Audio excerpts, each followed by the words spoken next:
If you like what you watch, then don't forget to follow us on Facebook and Twitter for the latest updates on The More Show. Remember to subscribe to our YouTube channel for new weekly television and radio shows.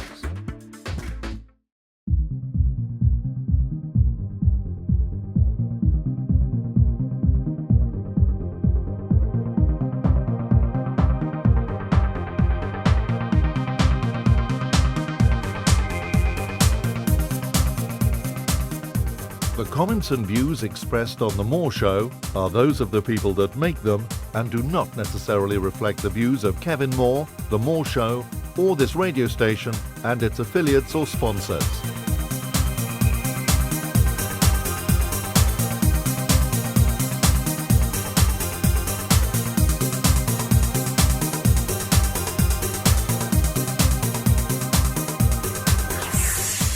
Hello and welcome to another edition of The More Show, which is sponsored by the Mindscape magazine. On today's show, I'm about to be joined by my guest, Dr. Robert Schoch.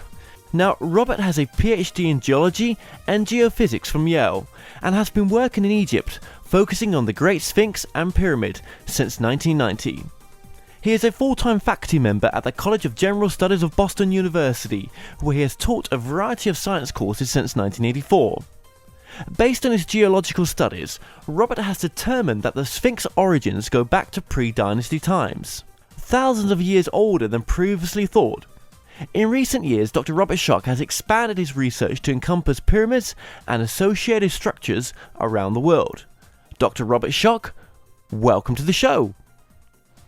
Well, thank you very much. I am glad to be here. Now, tell me about your work in sort of, the date and the culture of ancient civilizations, and how you first got interested in that.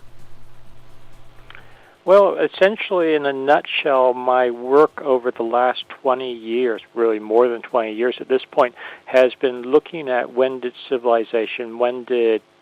culture in a sophisticated sense really originate. And this is something I've been interested in as long as I can remember when it comes right down to it. Even as a small child, I was interested in ancient cultures, ancient civilizations. The predominant story, the sort of traditional story that I learned as a child, I learned in college, was that ancient civilization as we know it really started with the ancient Egyptians, with the ancient Sumerians, in what's known as the Fertile Crescent in the Middle East and North Africa, about 3,500 BC, before the Common Era. And this is really the scenario that I've been questioning and pushing civilization back further in my own research now for the last 20 years. I became directly involved with this, with the Great Sphinx, with ancient Egypt, in the late 1980s, after I had gotten my PhD in geology and geophysics, after I had become a tenured faculty member at Boston University, by being introduced to a man named John Anthony West, whom probably many listeners and viewers know of. He has done a lot of work in Egypt. He's what he calls an independent Egyptologist. He had been studying earlier Egyptologists going back to the 19th century, early 20th century, a philosopher named Chouar de Lubitsch. So a number of people had actually suggested that the Egyptian Sphinx in particular, and at least the origins of Egyptian civilization, had gone back much further in time. This notion dropped out of the mainstream, dropped out of sort of popularity in the middle to late 20th century, when the dogma really crystallized that civilization began at earliest about 3,500 BC. And it's been that notion that I've been questioning, looking at ever since. And really my data, many lines of evidence says that no, in fact, civilization begins much, much earlier. At this point, I would say that we have clear evidence of genuine sophisticated civilization as far back as the end of the last ice age, about 12,000 years ago. But what difference does that make to us now, to know that civilization began, thousands of years prior to when we know it? I mean, what difference does that make in our lives now? Well, it questions what difference it really makes, I think, is that it questions our whole concept of history, but one could say, well, that's sort of trivial, who cares, other than historians. But I think what's more important, more interesting, is that we have this very early civilization or civilizations at the end of the last ice age, maybe even going further back because we only know of them at that point. They essentially disappear very abruptly. This is one of the big issues, and essentially, one could say we went into a dark age for thousands of years. Something was going on that was very sophisticated. I would call it high civilization. It disappears. It's wiped out, I believe, and I'm coming at this as a geologist, by natural catastrophes. In fact, I'm developing a theory now that ties it in with solar outbursts, solar flares, that type of thing, and we can get into that more if you'd like. But they are absolutely wiped out. They get thrown back into a dark age, if we would. We really have very little evidence for them, and that's been part of the problem for archaeologists and historians. And then civilization seems to reemerge about 5,500 years ago. So I think there are really important lessons here that we're not that we're actually very vulnerable. We're not what many people think of us as, we're the height of evolution, we're the best that ever could be, we're invulnerable. In fact, no, it's not the case at all. Things have come before us. We need to learn lessons from that. And in particular, from a geologist's point of view, I'm a geologist and geophysicist, from an astrophysics point of view, we seem to be in a situation that may be very similar to what wiped out those early civilizations over 10,000 years ago. Right. Well, I mean, to wipe out a civilization, as your suggestion, this must have been some sort of awesome force to do that. I mean, there's not much remains, is there, really? No, there isn't. And really, right now, my working hypothesis, when I say working hypothesis, I'm talking as a scientist. I think this is not just a flight of fancy. There's a lot of evidence that's accumulating that I'm working on and other people are working on, is that something incredibly awesome, incredibly catastrophic happened at the end of the last ice age, which really caused major climatic changes, major earth changes, and also took out, if I could put it that way, the early civilizations of that time period. And so we're really talking, major catastrophic events. And I believe at this point that a lot of evidence, in fact, all the most compelling evidence really points to the sun. And the sun went through a period of instability, major solar outbursts, which both caused the end of the last ice age, a very dramatic warming over a period of just a couple of years. We now know that from ice cores. And also essentially incinerated the surface of the Earth, caused a lot of effects, caused all kinds of earthquake damage, volcanic eruptions. So we could get into all those details. So when you talk about major happening, absolutely. So when you talk about solar flares, I mean, how awesome, a sort of devastation would this have been? I mean, how devastating would the solar flare have been to cause absolute, extinction on the planet almost? Oh yeah, incredibly devastating.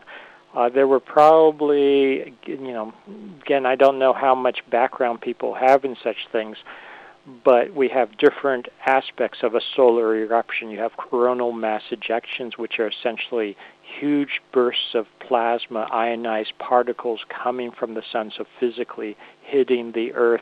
You have what are known as solar proton events, which can cause incredible devastation, especially to living forms by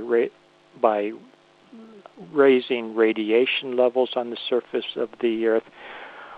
From a physical point of view, I believe that they literally saw what would seem like huge lightning bolts in the sky, huge electrical discharges as the plasma, as the coronal mass ejection interacts with the magnetosphere of the Earth.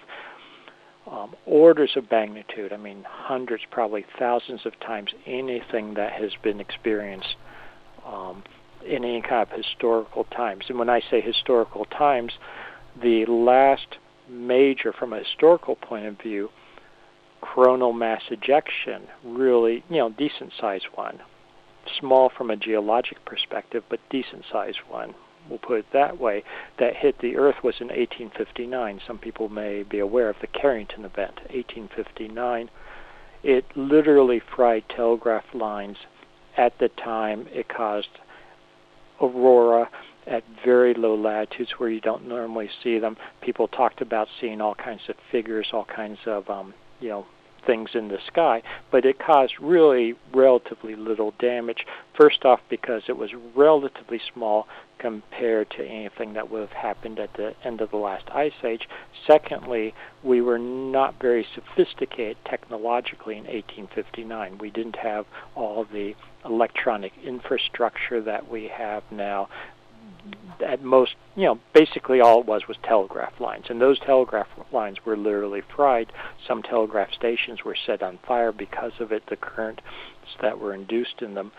If we have a Carrington event today or tomorrow in the present time, it would literally wipe out a lot of electronics communication systems. It would cause massive blackouts by affecting the grid system. It would cause satellites to stop working, that type of thing. We have just a Carrington level event, or even smaller, would have incredible ramifications for modern civilization.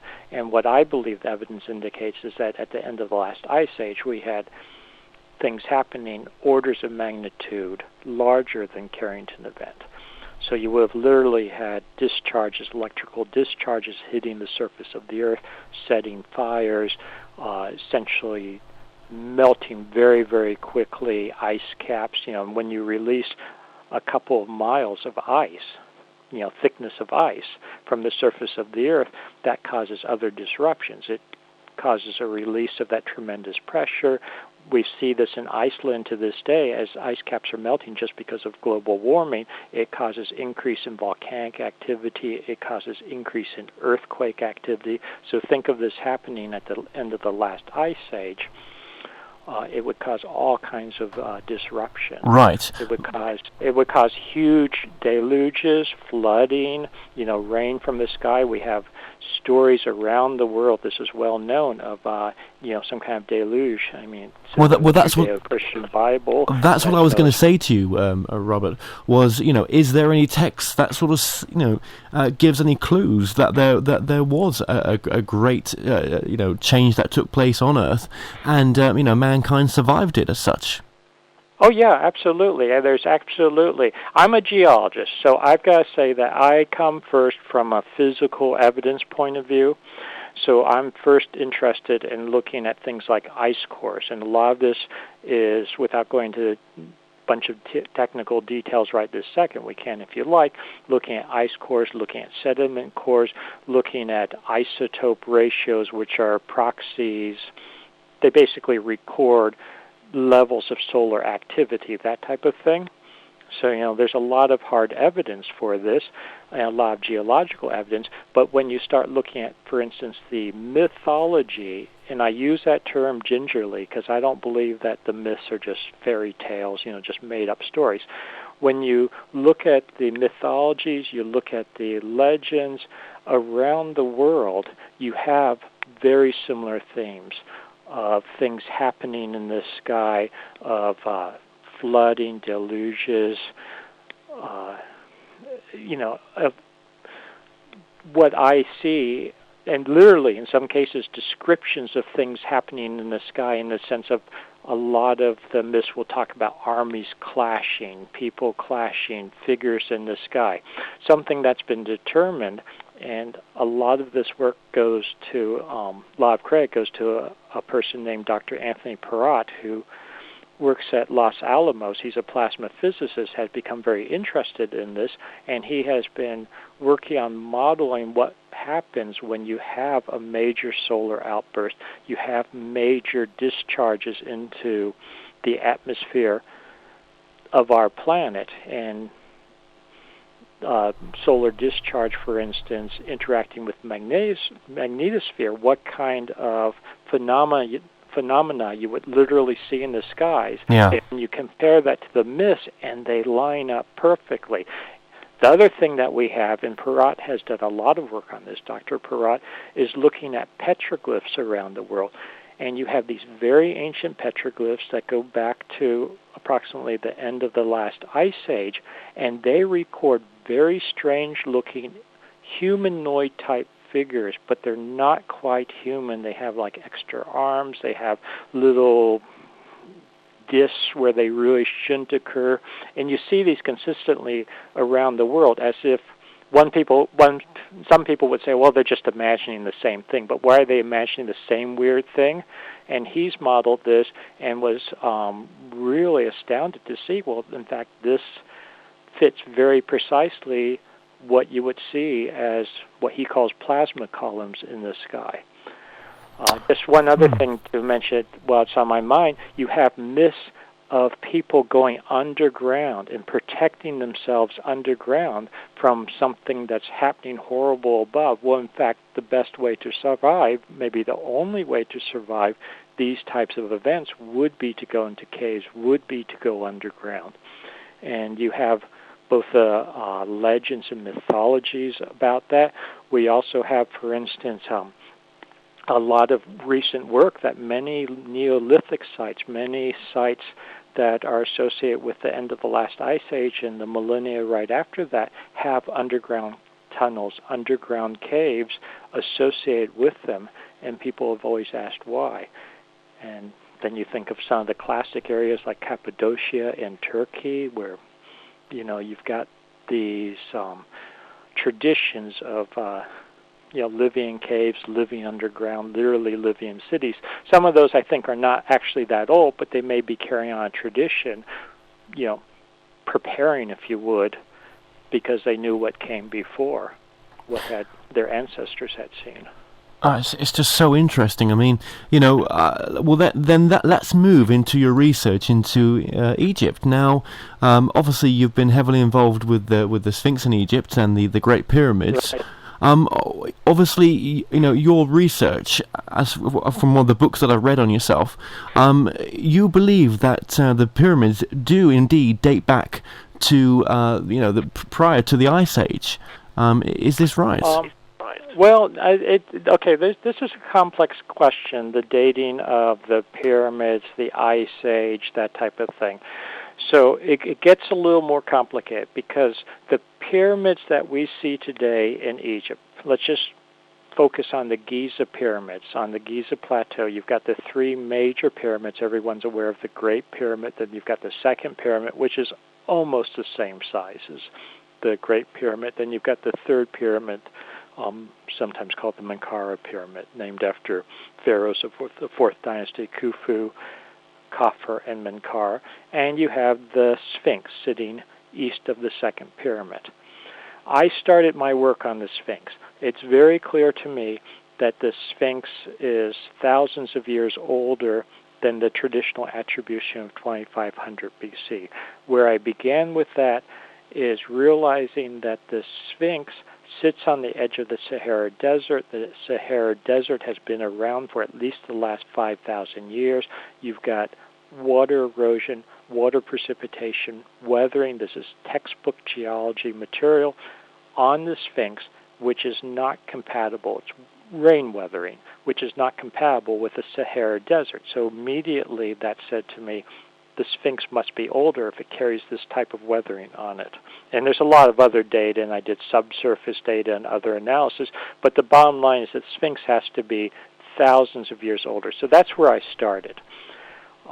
Initially, I felt, I wanted to try and make it as young as possible. I'm an academic. I'm a full-fledged academic. I still teach in a university. I have a PhD from Yale, etc. I'm not really, I come from a strict academic background. Sure. But I also feel I have to deal with the data. You can't just dismiss data, and you have to go with the implications.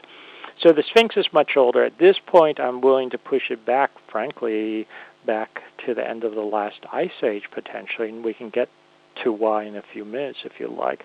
Now, the pyramids. If you look at the pyramids on the plateau, I believe that there's lots of evidence that the pyramids as we see them today are, in fact, 4th Dynasty Egyptian pyramids. So 4th Dynasty, about 2600. So let's say 24 to 2600 BC, before the Common Era. That being said, I believe that the sites of the pyramids, the interiors of the pyramids, what we could call the core pyramids, actually go back thousands of years earlier. Am I making sense? Okay, so what we're saying here is that the actual, deep within the pyramids, this is actually older, or a lot older than what we see on the outside. Exactly. So let me explain a little further. Going back to the Sphinx, for instance, everyone knows what the Sphinx looks like. It has the head of a human on it. That head is clearly a dynastic head. I have no doubt about that. That head is maybe 2800 BC or so. That head has been recarved. Whatever the original head of the Sphinx was, we don't know. So when I say the Sphinx is thousands of years older, well, the head is dynastic because they took an older structure, they recarved the head because it had been all eroded and, messed up, should we say. And what would you cause that? What caused that erosion, would you say? For the head? Yeah. Yes. I think it was heavily eroded by precipitation, by rain that was falling on a much earlier statue. And so you still see that erosion on the body of the Sphinx, that very ancient erosion, and the body of the Sphinx is still somewhat intact and goes, back thousands of years. The head that's now on it was recarved. It would have had a larger head, a bigger head that was badly eroded, and I believe the dynastic Egyptians then recarved the head.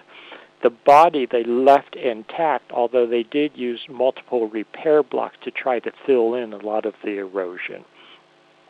So, you have a complex situation. To use the analogy for, say, in Europe, you have cathedrals, or maybe, you have a cathedral that's 1,000 years old. That doesn't preclude, in fact, in many cases it means that there are more modern repairs to it, that type of thing. The other thing about the Sphinx is that the body itself has maintained a lot of the very ancient features going back thousands of years earlier, because the Sphinx sits in what's known as the Sphinx Ditch or Sphinx enclosure. With the coming of the arid regime, with the coming of the sand and the desert, the Sahara Desert climatically about 5,000 years ago, the body of the Sphinx actually gets covered with sand.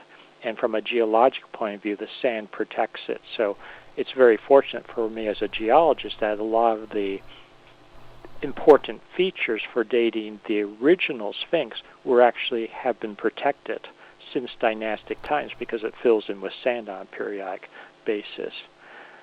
So let me ask you something just before we move on here then. Just to sum this up. Again, I'm trying to summarize a lot of complex things. Absolutely. It's a very complex subject.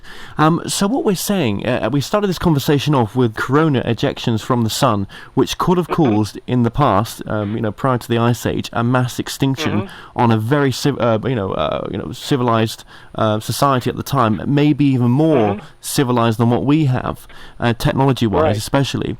And what we're saying here is that the remnants of previous ancient civilizations are there to see, for example, the pyramids. And this mass extinction, which happened, 10,000 years ago, probably with the Ice Age. Yeah, about we can just, for crude terms, about 10,000. 10,000 years ago. Then a civilization came back again and rebuilt over what would have been then the pyramids. Am I right here? And they Yes. Yeah. Let me elaborate there. So if you're looking at the Giza Plateau, what I believe the dynastic Egyptians, let's call them the dynastic Egyptians, with the early rise of dynastic Egypt, about 3,000 to 2,500 BC, just to put numbers on for people to think about. They came to the Giza Plateau. There were already much more ancient structures there, namely the Sphinx, what we now call the Sphinx, what we now call the three pyramids. They weren't the pyramids that we see now. They were structures there that they essentially built over, if you would. That's my interpretation, incorporated into what you now see. Now, how pyramidal they were, we could argue about. They may have been pretty much like pyramids, and they repaired them, that type of thing. The Sphinx, I'm very clear that the Sphinx was there. The head was probably badly eroded and had to be recarved, repaired. There's something known as the Sphinx Temple that sits absolutely in front of the Sphinx, east of the paws of the Sphinx. That is, you can see to this day, at least when I look at it carefully, you can see how it's made out of these huge megalithic blocks that were resurfaced, refaced, and covered over with granite in the 4th dynasty, again, about 2500 BC. So essentially, they were taking an inheritance, something that, by my interpretation, was much older by thousands of years, had apparently, I believe, been abandoned for some time. They're taking this, they're now using it themselves, reincorporated into their plan for the Giza Plateau. And essentially, we could call it refurbishing, reusing it, perpetuating it, redoing it. Okay, but obviously without any advanced technology, would you say? No, I don't. I mean, when you look at ancient Egypt, they're not that unadvanced themselves. This is a whole nother question, how even the ancient Egyptians were doing what they were doing. Now, the earlier civilization, if we could use that term, was clearly using some kind of technology to move huge blocks, to carve huge stone. Why do you say that for, though? Why do you say that for, though? Is that because we couldn't make them even today with today's technology, or? Oh, no. I don't want to say. Now, I have to be careful here. I didn't necessarily. Advanced technology. We can argue what advanced technology is, but when you look at the Sphinx Temple, for instance, there are multi-ton limestone blocks, and we're talking in the realm of tens of tons to arguably maybe 50 tons or more for some of those blocks in their original state. When they carved out the body of the Sphinx, so this is pre-dynastic times, the head of the Sphinx only sits above the ground level. So only the head sits above the ground level. To carve the body, they had to carve down into the bedrock. There's a couple of ways you could do that. You could just sort of chip the rock out, like, with pickaxes, that type of thing, crumble it, shovel it out. That would be an easy way. So this is the distinction I'm making. They didn't do it the easy way. They actually carved out blocks that were, in most cases, tens of tons. They carved them out as they were, freeing up the body of the Sphinx. They carved out these huge blocks. They moved them east of the Sphinx to reassemble them as the Sphinx Temple. Now, whether they were doing this with, relatively primitive hand tools and just putting incredible amounts of energy into it, one could argue that. Whether they had some more advanced technology, one could argue that. Whatever they were doing was incredible, in my opinion, on the face of it, to carve out such large blocks, to move such large blocks, to put them back together with such incredible tolerances. When you look at these structures, the tolerances between the blocks, to move these huge blocks around in very small confined spaces. It gets to be a real problem, because it's one thing to say, well, you take hundreds of people and you can move around a 20-ton block. Yes, that's true, but how do you fit in hundreds of people when you have so small a space to actually move? So, I mean, there has been, in my opinion, no good answer as to how they were constructing. But why then, Robert, have other scholars gone along with the viewpoint that it was just mass labor? Well, I would say that other scholars, I mean, I know I could name names, but I'm not going to right now.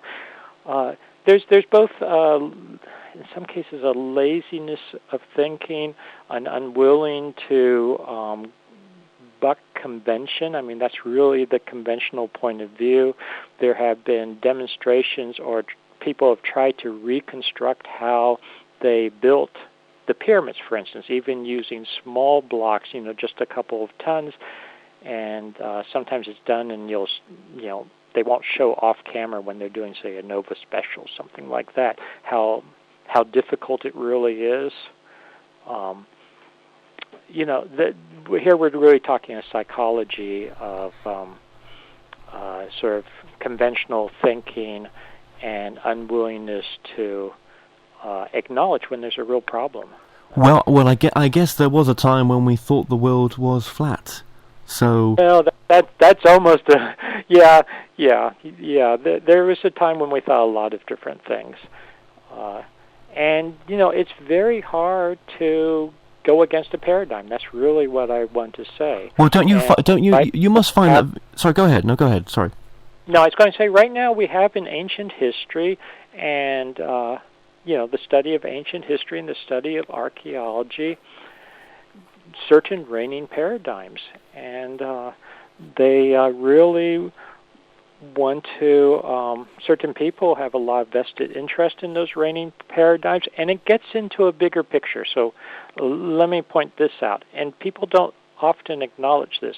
I think it has to do with a larger paradigm that we are the best that there ever has been, that our civilization is the epitome of civilizations, that it's been a one-way progress. We've been getting better and better and better and better. There's no way some people, and I know this from talking to them, I know from attending many conferences and having, we'll call it discussions with other academics, that they can't accept at the most fundamental level that maybe people back thousands of years ago, or even tens of thousands of years ago, could have done something that we can't do today, could have in any way had some knowledge that we don't have today, whether it's philosophical or technological.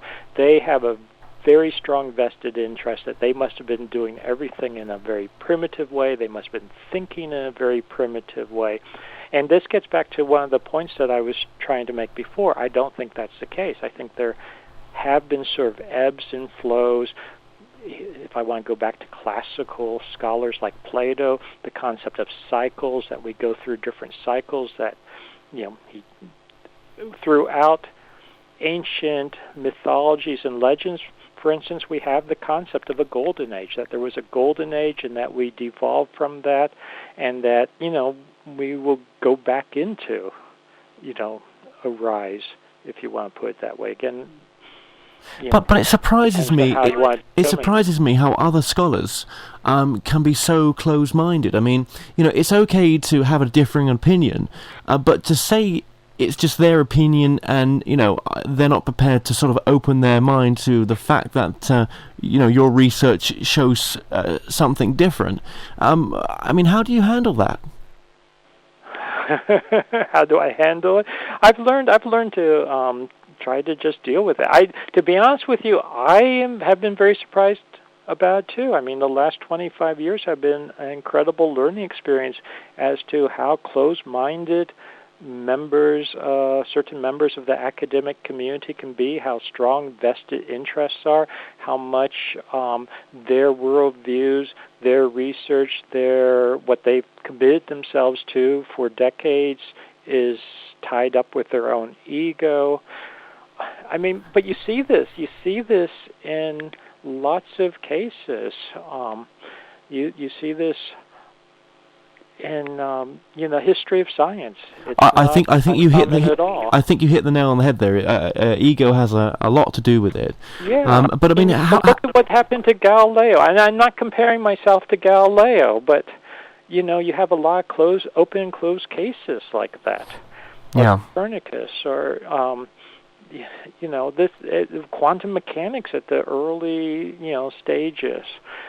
People are people. Scientists aren't some kind of objective, open to the truth type of.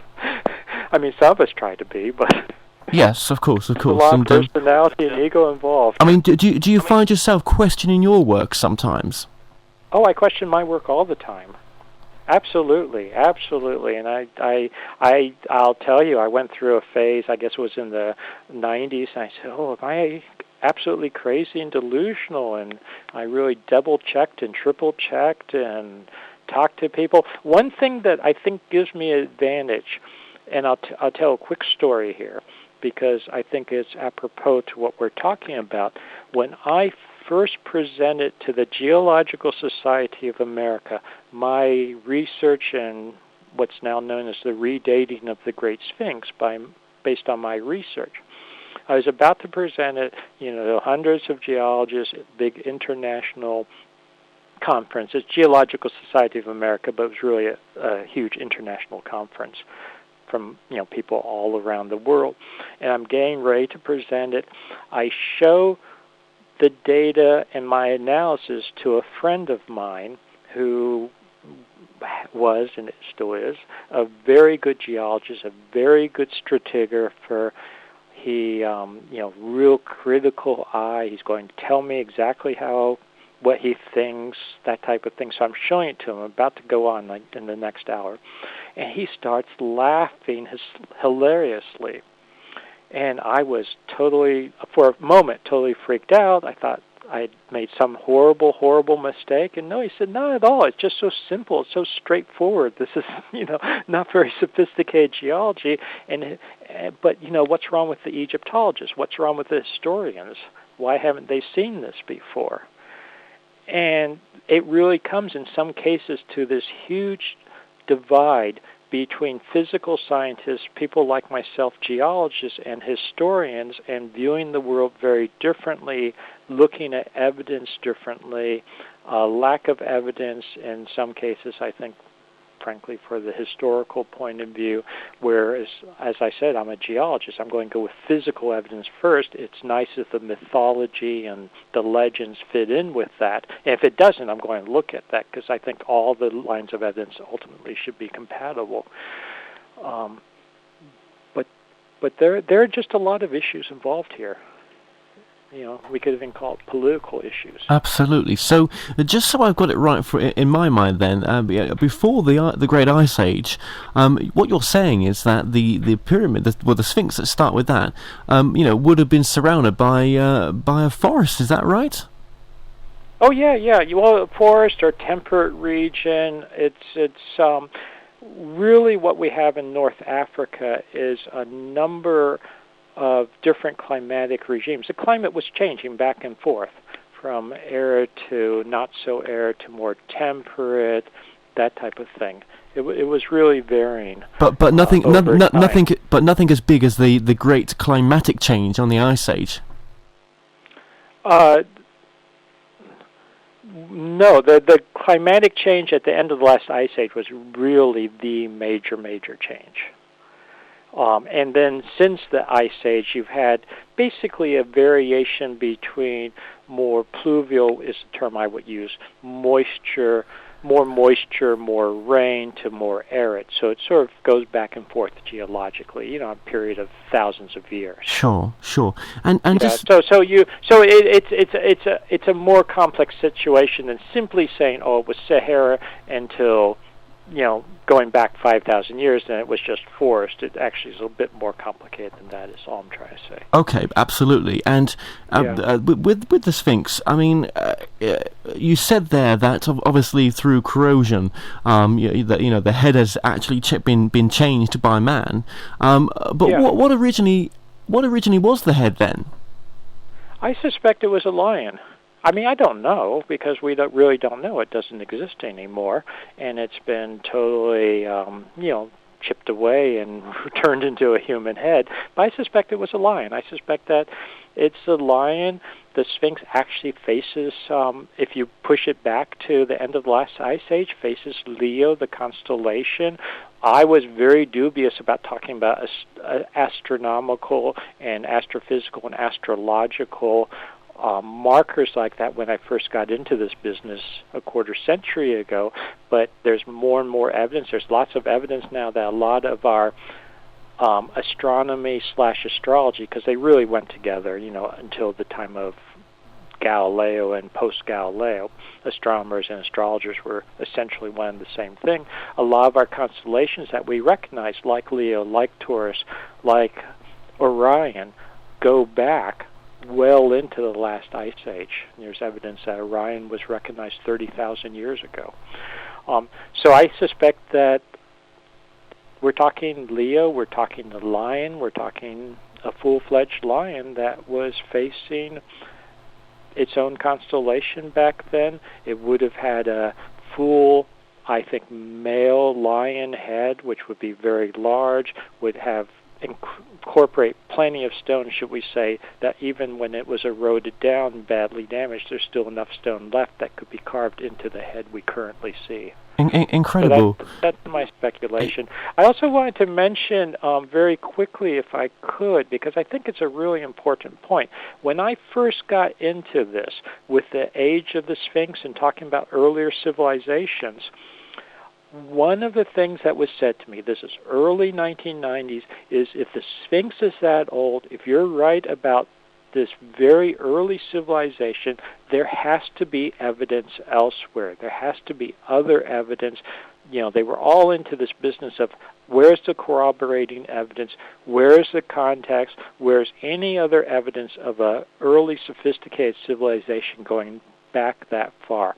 This is 1991, 1992, 1993, and something that I'm personally very excited about now is that we now have the site in Turkey, Göbekli Tepe, which is incredibly sophisticated and very well dated, independently of me, independent methods of dating back to the end of the last ice age. And it was absolutely purposefully buried in 8000 BC, 10,000 years ago, and I think it was buried in part by the people that built it. They spent an incredible amount of time burying it purposefully, and I think this is exactly what you would do to try to do your best to salvage it, to save it from the catastrophes I was talking about earlier. So I think we've got now very strong corroborating evidence, which has only come out in the last few years, absolutely supporting, my contention, the evidence I've been putting together for the last 20-some years. So I think this is a very, very exciting time. I also want to mention one other thing, if I could. Easter Island, everyone knows about Easter Island with the big moai, the big heads, that type of thing. Something that is has remained incredibly mysterious is the Easter Island script that's known as the Rongo script, and something that I've been working on with my wife, Catherine Ulysses, and she actually pointed this out first, is that you start putting all this together. I mentioned the petroglyphs that Dr. Perrott has talked about, has been studying, that seem to be recording what was happening in the sky at that very early age. You look at the Rongo script, they're the same forms, they're the same structures. They seem to be indicating the same thing. So again, another line of independent evidence that we're seeing this consistency around the world. It seems to be tying in with the same story. Incredible. Which is exactly what you expect with science, that there is a consistent story, there is consistent evidence from different lines of, different lines of inquiry that are pointing to the same thing. I mean, of course, there was no technology that survived from those periods, because that would have been wiped out and would never. Yeah, exactly. See, this is another thing, and I don't want people to think it's a dismissal, but frankly, when we're talking at the level of catastrophe, if I could use that term that we're talking about, it would have destroyed, it would have wiped out quite a bit. And again, I'm a geologist, and I'm used to, I guess, if we want to put it this way, that not everything survives. A lot of things are lost. I go back to my early training, and I'm trained as part, and I've done a lot of work in paleontology, the study of fossils. Most species that ever existed on Earth, there's absolutely no record of them. They came and they went, and there's no record of them. You think about dinosaurs. Everyone knows about dinosaurs now. You think from children's books that dinosaur fossils are all over the place, but they're not. There's certain pockets of them that we've now recognized, but really in a modern sense, dinosaurs were not recognized for what they are until the 1830s. Before then, people didn't even see them. They're so few and far between. Absolutely. And, I wonder why an advanced civilization, even if they were just as advanced as what we are now, would have built the pyramids initially. I think, this is a good question. Exactly why the pyramids were built, what they were built for. There's some evidence, I believe, with the Great Pyramid that at one point it was built. When I say some evidence, I actually think quite strong evidence that it was built for astronomical purposes, or what we might call astronomical, astrological purposes. When you look at the alignments of the pyramids, and the Great Pyramid in particular, it is just absolutely incredible. People may realize this, but I'll say it. The Great Pyramid is aligned to true north, the true cardinal points, with a precision that could not be duplicated until the late 19th, early 20th century. Until then, people could not even figure out how accurately the Great Pyramid was aligned. The shafts of the Great Pyramid have this perfect north-south alignment, yet they're slightly offset from the center. Why do you do this? Without going into great detail, you do that in part if you're making very, very precise astronomical observations of the rising and setting of stars, of looking at the night sky, plotting where things are. So I think one aspect of it, at least the Great Pyramid, was for astronomical purposes, which, if you think about it, is a fairly sophisticated thing. I mean, what's one of the, not that I'm biased, but, one of the foremost cutting-edge sciences to this day is astronomy and making precise astronomical observations. Of course, and of course it was just a different way of doing it, wasn't it? Yeah, exactly. A lot of these things. This is something else that I think is a very important lesson when you talk about the big picture, the big lessons of why should we care. There are different ways of doing things, and I think that sometimes we in our society, in our culture, we get caught up that, well, if it's not our way, it's no way. Well, if it's absolutely, not done the way we do it, it must be, quote, primitive. We'll come back to that. That's an important question.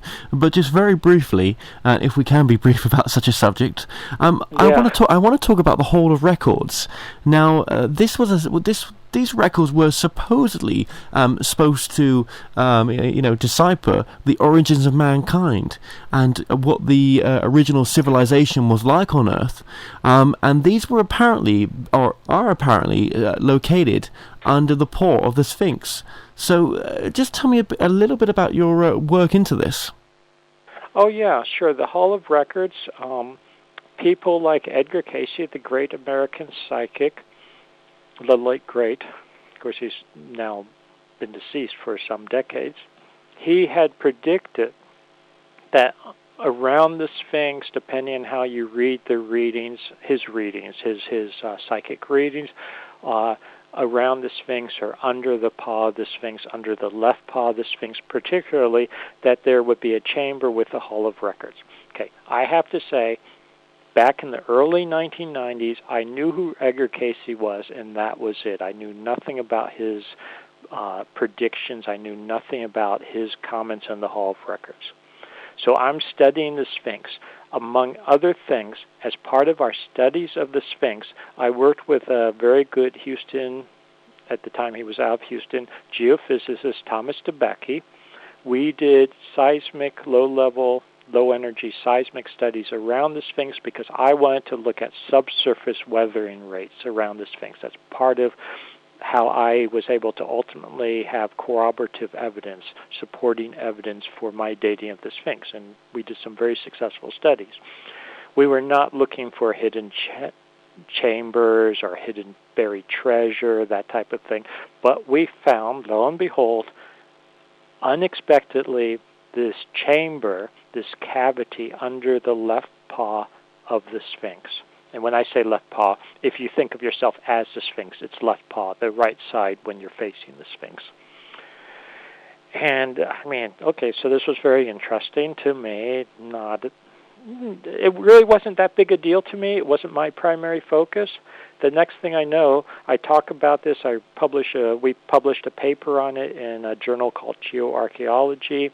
Next thing I know, I'm getting phone calls in my office from the ARE, Association for Research and Enlightenment, the Edgar Cayce Foundation, and they're filling me in completely about how Edgar Cayce had predicted this. He had said the Sphinx and the pyramids were older and all of that type of thing. And, you know, what can I say? We found it. He said it was there.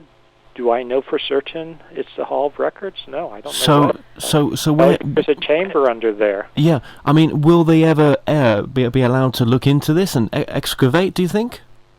I am hoping that someday we can get into it, to excavate it, to at least drill into it. Now, I want to make a comment there. First off, I was not ever allowed to go further with the studies under the old regime. People know that, you know, things have changed in Egypt.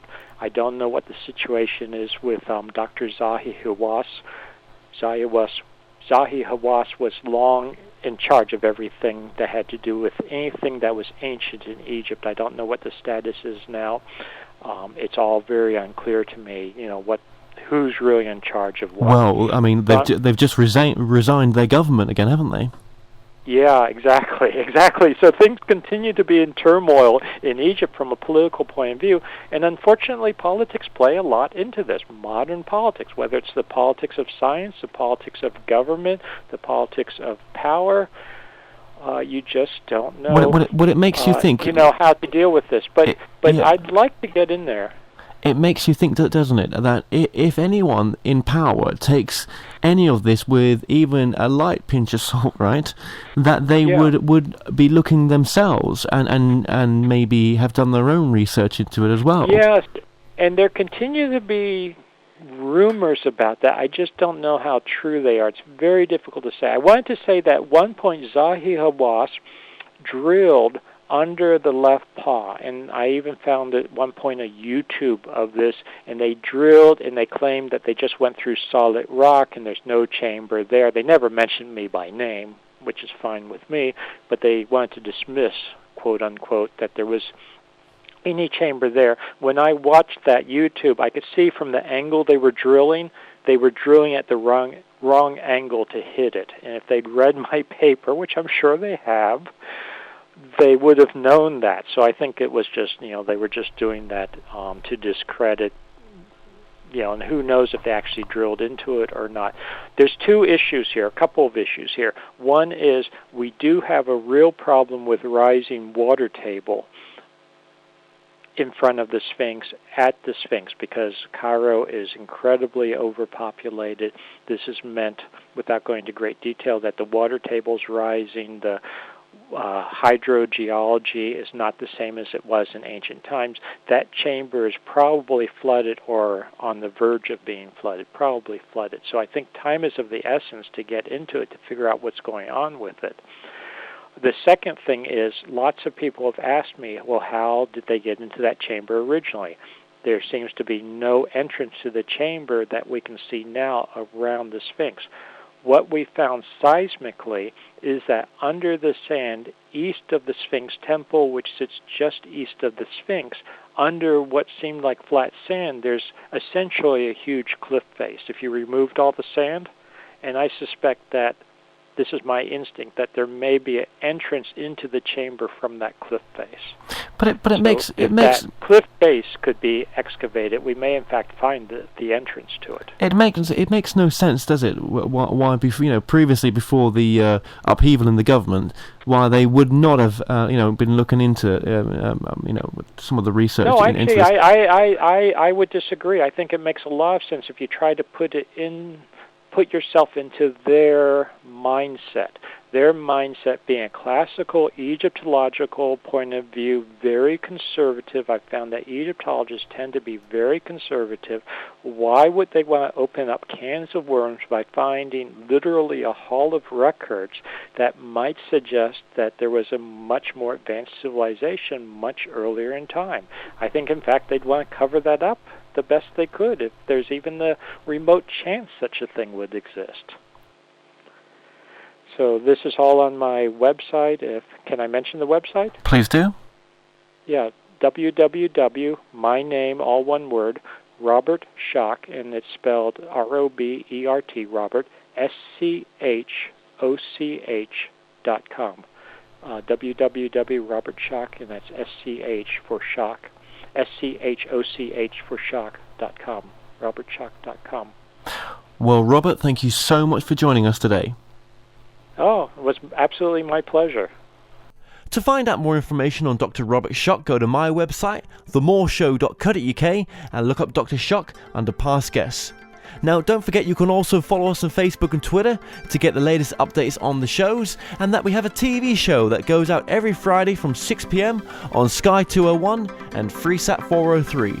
So until next time, thanks for listening.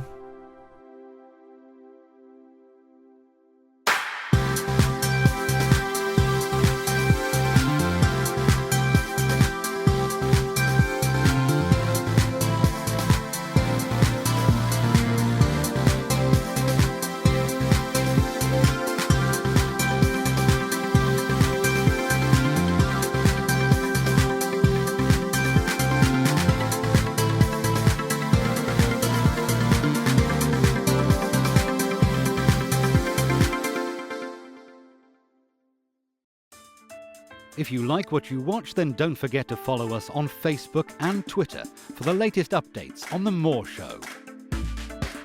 Remember to subscribe to our YouTube channel for new weekly television and radio shows.